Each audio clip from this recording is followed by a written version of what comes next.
Hello student, मैं हूं विनोद और आप देख रहे हैं करियर प्लेटफॉर्म। स्टूडेंट, आज हम सब पढ़ेंगे क्लास 7 का आर.डी. शर्मा बुक्स।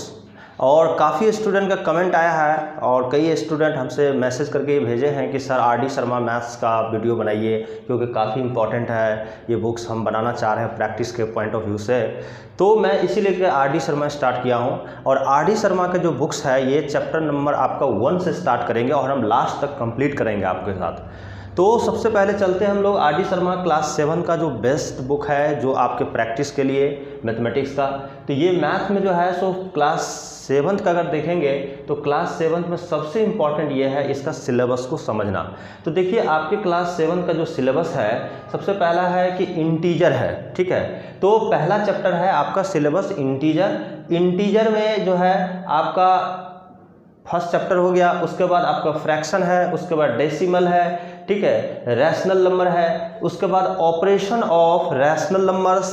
साथ साथ हम लोग यूनिट 6 में पढ़ेंगे एक्सपोनेंट्स या आप उसको पावर बोले। उसके बाद अलजेब्रिक एक्सप्रेशन है, linear equation in one variable पढ़ेंगे। उसके बाद हम लोग रेशियो एंड प्रोपोर्शन। तो ये 9 यूनिट तक तो ये हो गया। अब 10th यूनिट का अगर हम बात करें तो एक तो आपका यूनिटरी मेथड है, यहाँ पे हम लोगों का यूनिटरी मेथड पढ़ेंगे, परसेंटेज पढ़ेंगे, प्रॉफिट एंड लॉस पढ़ेंगे।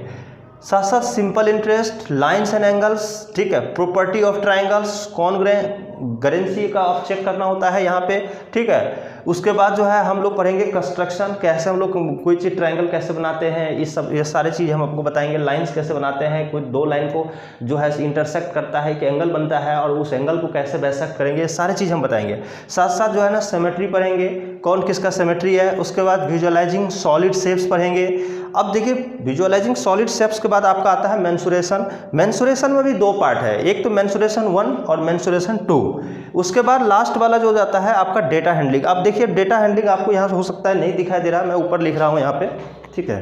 तो यहाँ पे देखिए आपको क्लास 7 का जो सिलेबस के अंदर आता है डेटा हैंडलिंग।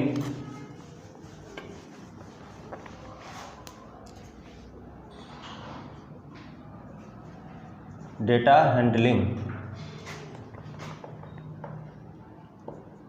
डेटा हैंडलिंग के अंदर आता है, आपको पढ़ना है, ठीक है। इसका 4 पार्ट है। तो पहला पार्ट जो है आपका डेटा हैंडलिंग के अंदर, ठीक है, collection and organisation of data. इसको हम फर्स्ट पढ़ेंगे, डेटा हैंडलिंग 1, कलेक्शन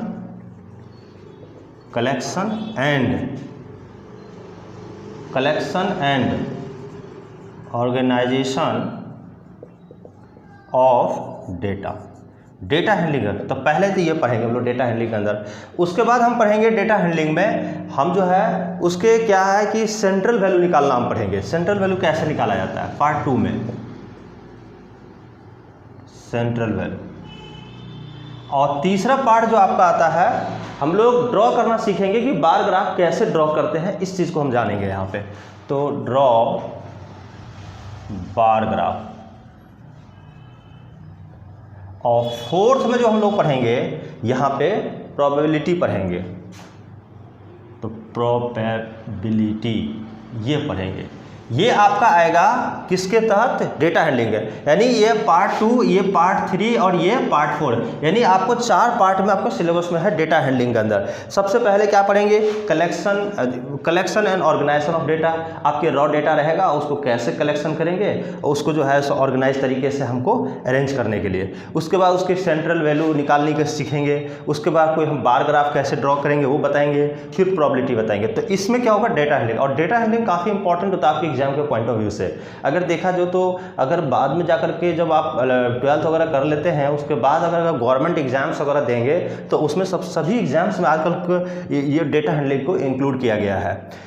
उसके साथ साथ ये तो आपका 22 नंबर यूनिट तो आपको समझ में आ गया। उसी तरह से मेंसुरेशन में 1, 2 है, तो 1, 2 का अच्छे से डिस्कस करेंगे, ठीक है। इसके अंदर आता है जैसे रेक्टेंगल एरिया वगैरह निकालना होता है, वॉल्यूम निकालना होता है, फिर सिमेट्री है, उसके बाद कंस्ट्रक्शन है। एक एक करके ना हम यूनिट वाइज आपके सिस्टमेटिकली चलेंगे। तो पहला यूनिट स्टार्ट कौन करेंगे, हम लोग इंटीजर स्टार्ट करेंगे।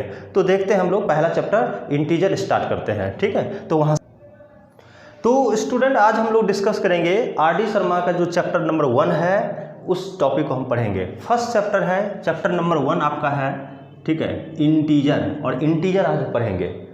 तो देखिए इंटीजर के बारे में हम अच्छे से पढ़ेंगे। इनके पहले आर.डी. शर्मा का पूरी हम थ्योरी पढ़ेंगे, उसको समझाएंगे, कॉन्सेप्ट्स देंगे। अगर आपके सारे कॉन्सेप्ट अगर क्लियर हो जाता है उसके बाद हम फिर एक्सरसाइज को आपको सॉल्व करके दिखाएंगे। सारी मैं यहाँ पर करूँगा और आप कॉपी पेन लेकर बैठे रहेंगे और वहाँ से आप देखेंगे, इसको राइट डाउन करते चलेंगे।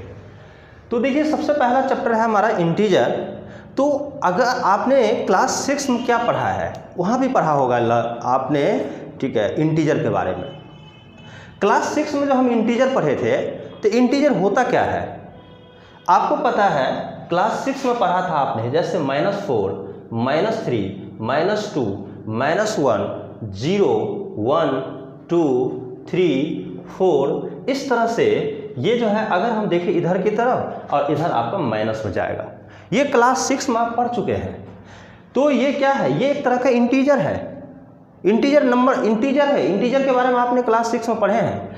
तो बेटा क्या होता है कि जब हम ये इंटीजर है, इसमें क्या होगा, जैसे यहाँ से यहाँ तक ये क्या है, एक तरह का 1 2 3 4 5 6 एक काउंटिंग नंबर है जिसमें हम काउंट करते हैं। कभी भी देखते हैं काउंटिंग करने के लिए स्टार्ट करते हैं तो 1 2 3 से, तो इनको बोलते हैं जो 1 से 1 2 3 4 5 जो इंटीजर है आपका, ये एक तरह का काउंटिंग नंबर है। और इस काउंटिंग नंबर यानी एक तरह का ये काउंटिंग नंबर को हम लोग बोलते हैं नेचुरल नंबर।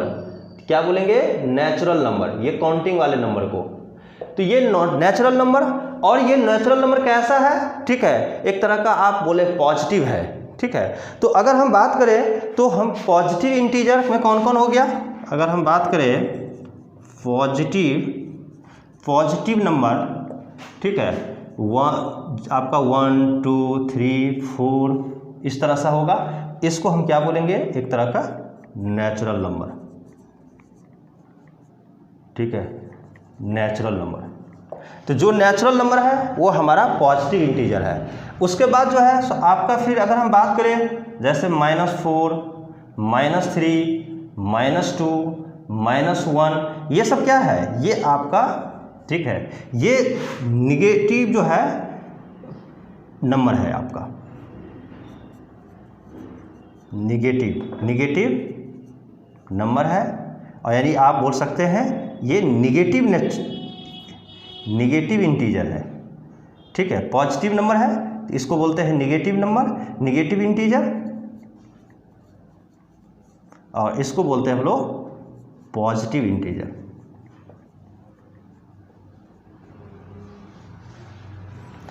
तो जो पॉजिटिव नंबर है 1 2 3 है, इसको नेचुरल नंबर बोलते हैं, इसको हम बोलेंगे पॉजिटिव इंटीजर। और जो -4, -3, -2 ये जो कि निगेटिव नंबर है, ठीक है, तो निगेटिव नंबर इसको बोलते हैं निगेटिव इंटीजर। इस तरह से हम लोग आइडेंटिफाई किए। तो हमारे जो कोई भी नंबर होता है, जैसे अगर माइनस से हो, प्लस हो, जो ये सारे क्या है, एक तरह का इंटीजर नंबर है। अब होता क्या है इंटीजर नंबर में, अब हम इस इंटीजर में एक नंबर आपका बच गया, ये नंबर, ठीक है, ये नंबर आपका, आप इसको सिर्फ बोलेंगे इंटीजर, ना कि पॉजिटिव ना कि निगेटिव, सिर्फ इंटीजर है आपका। यानी आपका ये हो गया निगेटिव इंटीजर, और ये हो गया आपका पॉजिटिव इंटीजर। इसको बोलेंगे पॉजिटिव इंटीजर, इसको बोलेंगे निगेटिव इंटीजर, और ये सिर्फ बोलेंगे हम लोग इंटीजर, ना तो ये पॉजिटिव है ना ये निगेटिव है, जीरो एज ए इंटीजर।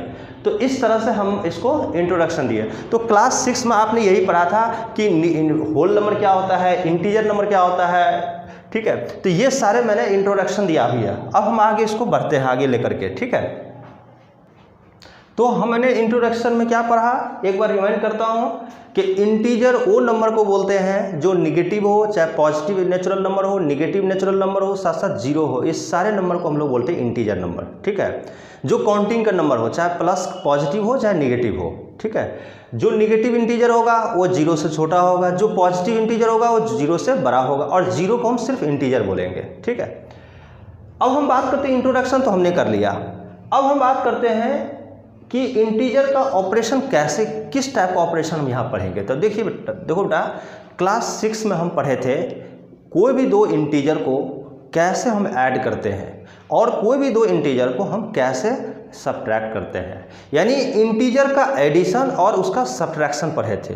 अब हम क्लास 7th को जो हम पढ़ेंगे, उस दो की कोई भी दो इंटीजर है, चाहे पॉजिटिव इंटीजर हो सकता है चाहे निगेटिव इंटीजर, ये दोनों इंटीजर को हम कैसे मल्टीप्लाई करेंगे और दो इंटीजर को हम कैसे जो है डिवाइड करेंगे, ये दोनों पढ़ेंगे हम लोग।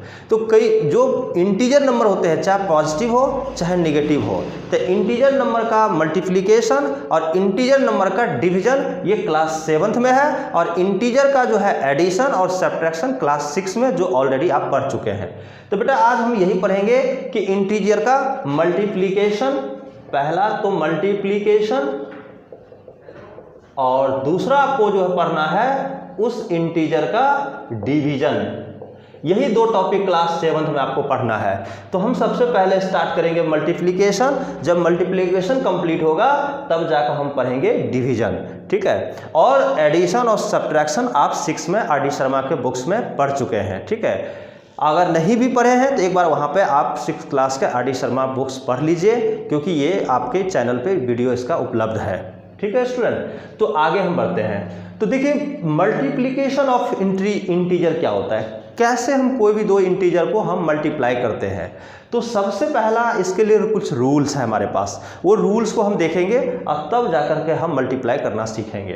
तो देखिए हम पहले आज दो रूल बताता हूँ। पहला रूल कहता है the product of two integer of opposite sign is equal to additive inverse of product of their absolute value. देखिए ये कहने का मतलब ये हुआ कि कोई भी दो इंटीजर हो, एक इंटीजर पॉजिटिव है, दूसरा इंटीजर निगेटिव है, ठीक है। पॉजिटिव इंटीजर है और निगेटिव इंटीजर है, अगर दोनों को मल्टीप्लाई करना है तो कहता है कि जो सिंपल इंटीजर है उसको मल्टीप्लाई कीजिए, और जो लास्ट में जो साइन है उसमें निगेटिव कर दीजिए एब्सोल्यूट वैल्यू। जैसे देखिए एक इंटीजर है, जैसे सपोज कीजिए यहाँ पे देखिए एक इंटीजर दिया हुआ है। पहला एग्जांपल की बात करता हूँ, एक 7 है जो कि आपका क्या है बेटा, पॉजिटिव इंटीजर। उसके बाद आपका क्या है, इसका मल्टीप्लाई करना है -4 से, माइनस क्या है बेटा, निगेटिव इंटीजर। अब ये देखिए पॉजिटिव इंटीजर निगेटिव इंटीजर।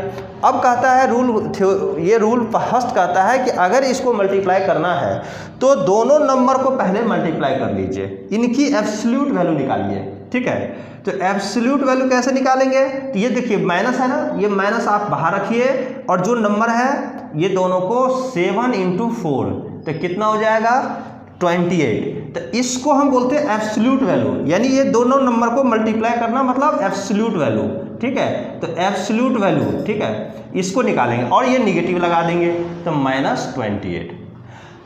ये हो गया आपका, ये रूल कहता है। इसी तरह से हम मल्टीप्लाई करते हैं कोई भी दो पॉजिटिव इंटीजर हो चाहे निगेटिव। अब बात रहा सर, आपके दिमाग में आ रहा होगा कि सर ये एडिटिव इन्वर्स होता क्या है। तो देखो बेटा एडिटिव इन्वर्स क्या होता है, किसी भी नंबर का कोई भी इंटीजर हो उसके साइन को चेंज करना। जैसे अगर 3 है, अगर इसका पूछता है कि एडिटिव इन्वर्स बताओ तो आपका -3 होगा।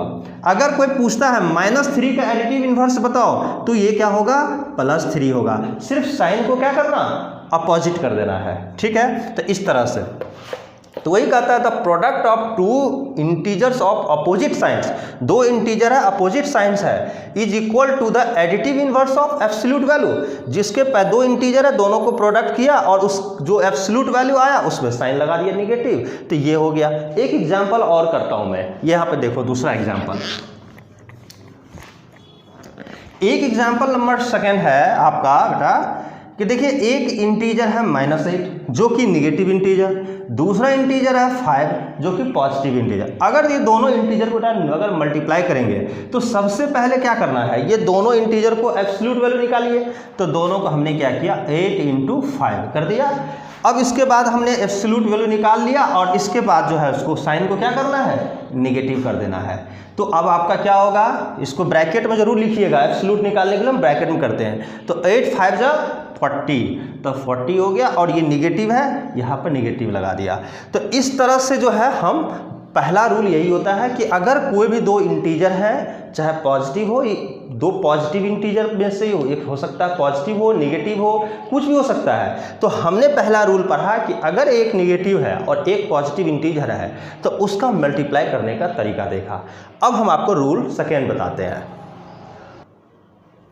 तो रूल 2 क्या कहता है स्टूडेंट, ठीक है, कि the product of two integers with like sign is equal to product of their absolute value.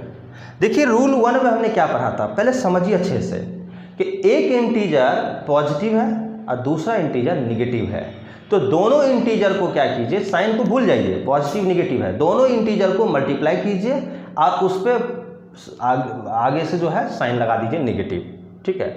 तो वो रूल 1 था। रूल 2 कहता है कि दोनों इंटीजर लाइक है। लाइक का मतलब है कि अगर या तो ये अगर +3 है तो दूसरा इंटीजर भी +3 होना चाहिए या +4 होना चाहिए, तो ये दोनों साइन सेम होगा। ऐसे इंटीजर को दोनों पॉजिटिव है तो इसको बोलेंगे लाइक, या -3 हो तो यहाँ पर -4 है, तो ये देखो -3 है और ये -4 है, तो दोनों जगह साइन सेम है, यहाँ भी निगेटिव यहाँ भी निगेटिव, तो ये लाइक हुआ। यहाँ पॉजिटिव यहाँ पे पॉजिटिव, ये लाइक हुआ, तो इसको हम लोग लाइक बोलते हैं, लाइक इंटीजर, ठीक है। लेकिन अगर यहाँ पे पॉजिटिव है और यहाँ पे अगर निगेटिव है, या हो सकता है यहाँ पे निगेटिव हो यहाँ पे पॉजिटिव हो, तो इसको बोलते हैं अनलाइक।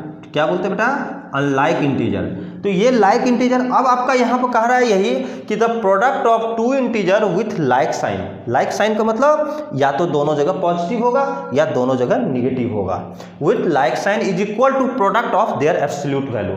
तो ऐसे केस में अगर हम बात करते हैं, अगर वो लाइक इंटीजर है दो, तो ऐसे केस में क्या करना है, दोनों को मल्टीप्लाई कर देना, बस साइन को भूल जाइए। जैसे फॉर एग्जाम्पल देखिए, ये देखिए यहाँ पे एग्जाम्पल क्या है, 7 क्या है आपका पॉजिटिव इंटीजर है, इसको लिख सकते हैं +7। 12 क्या है, ये भी +12 है, तो देखिए यहाँ भी प्लस यहाँ भी प्लस, लाइक हो गया। तो इसको हम लोग कुछ भी नहीं करेंगे, इसको हम सीधे दोनों को मल्टीप्लाई कर देंगे। तो हम क्या करेंगे, 7 × 12 यानी 84, ये आपका हो गया। यानी साइन को भूल जाइए आप कि साइन क्या होता है। अब यहाँ देखिए सेकेंड एग्जाम्पल का हम बात करें तो देखो बेटा, यहाँ -8 है और यह -13 है, तो देखिए यहाँ भी सेम निगेटिव है, निगेटिव इंटीजर, और ये भी क्या है, निगेटिव इंटीजर। तो देखो यहाँ भी माइनस यहाँ भी, तो ये लाइक हो गया, सेम साइन वाला।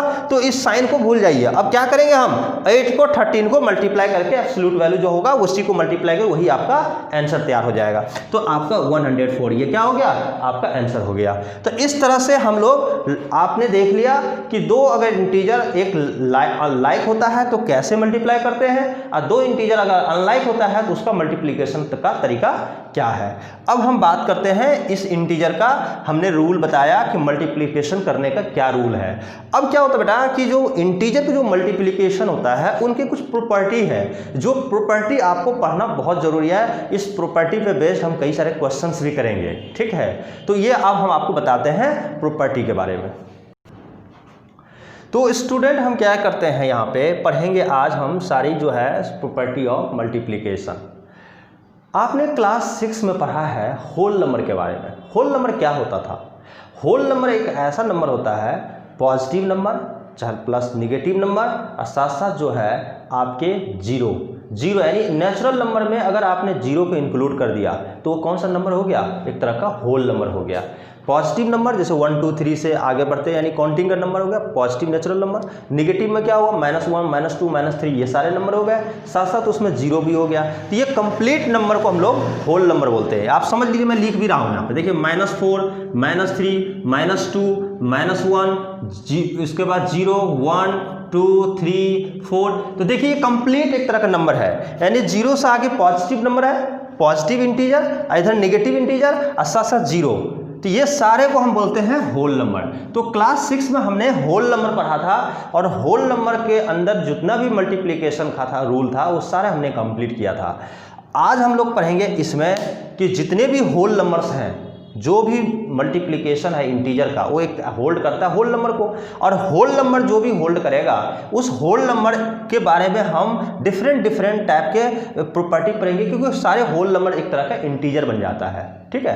तो पहला रूल कहता है प्रॉपर्टी का, एक क्लोजर प्रॉपर्टी होता है। क्लोजर प्रॉपर्टी कहता है कि कोई भी दो इंटीजर को अगर आप मल्टीप्लाई करेंगे तो तीसरा जो आपका रिजल्ट आएगा वो भी एक तरह का इंटीजर होगा। यही कहता है the product of two integer always integer, यानी दो इंटीजर को अगर आप मल्टीप्लाई करेंगे तो हमेशा वो इंटीजर होगा। वो कैसे, तो देखिए that is for any two integer, अगर ए और बी मान ले इंटीजर माने हैं तो ए और बी जो है उसके प्रोडक्ट जो है इंटीजर होगा। मैं वेरिफिकेशन करके आपको बताता हूँ। देखो बेटा, वेरिफिकेशन अगर हम करें तो वेरिफिकेशन इसका देखिए, सपोज कीजिए कि आपके पास एक इंटीजर है 4 और दूसरा है इंटीजर 3। तो ये क्या है, एक तरह का पॉजिटिव इंटीजर है और ये है पॉजिटिव इंटीजर, दोनों इंटीजर है, दोनों को मल्टीप्लाई किए। तो जब मल्टीप्लाई करेंगे तो देखिए आपको हम बताए थे ये लाइक है या अनलाइक है, आपको पढ़ा चुके हैं। दोनों का साइन अगर सेम होता है तो लाइक होता है। लाइक इंटीजर को मल्टीप्लाई करने का रूल क्या था कि दोनों को मल्टीप्लाई कर दो, वो एब्सोल्यूट वैल्यू निकालनी है। तो 4 और 3 क्या होगा, क्योंकि यहाँ भी प्लस यहाँ भी प्लस, लाइक इंटीजर हुआ तो 12 हो गया। अब देखिए ये 12 जो है ये भी एक तरह का क्या है, ये इंटीजर है, ये भी एक तरह का पॉजिटिव इंटीजर, एक तरह का इंटीजर है। तो ये भी इंटीजर, ये भी इंटीजर और ये भी इंटीजर। तो देखिए कि दो इंटीजर को अगर हमने मल्टीप्लाई किया, ठीक है, तो ये आपका क्या निकल गया, इंटीजर, ये जो भी आपका इंटीजर हुआ। तो पहला रूल तो ये था। उसी तरह से अगर हम एक एग्जांपल और ले, एक एग्जांपल मैं यहाँ पर लेकर के और बताऊँ आपको।